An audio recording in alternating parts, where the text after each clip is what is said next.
हेडलाईनचे प्रस्तुतकर्ता आहेत रामबंधू पापड आटा आणि पापड मसाला।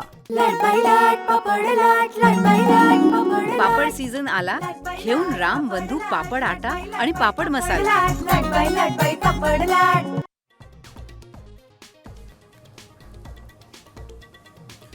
मुंबई पुणे एक्सप्रेसवेवर 24 तासानंतर देखील वाहतूक कोंडी कायम। प्रवाशांचे प्रचंड हाल। प्रशासन आणि टोल वसुली करणारी आयआरबी कंपनी गायब असल्याने संताप। पुण्यातून मुंबईला जाणाऱ्या सर्व एसटीच्या फेऱ्या रद्द।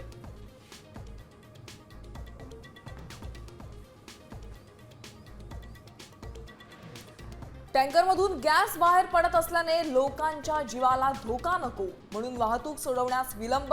वाहतूक कोंडीवर सुनील तटकरेंची माहिती। तर प्रशासनाकडे कोंडी सोडवणारी यंत्रणा नाही का, संतप्त प्रवाशांचा सवाल।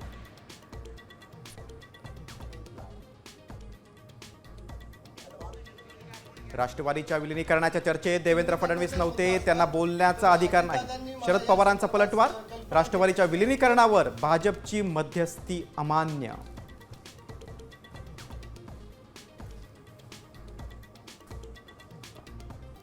आम्ही एनडीए सोबतच राहणार। शरद पवारांची राष्ट्रवादी भाजप सोबत येणार का, सुनील तटकरेंचा सवाल।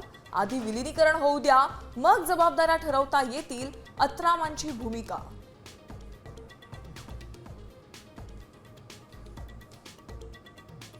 विमान अपघाताच्या 7 मिनिटं आधी अजित पवारांचा विमानातून अखेरचा कॉल कार्यकर्त्याला।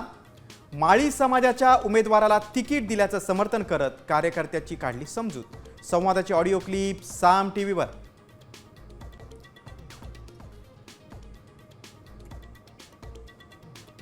242 आमदार म्हणून तुमचा मुख्यमंत्री, त्यांना जाऊन विचार मी कोण आहे। शिंदे सेनेचे आमदार सुहास बाबर यांनी भाजपला डिवचलं। तर पहिली टर्म शेवटची ठरू नये, महाजनांचा बाबरांना इशारा।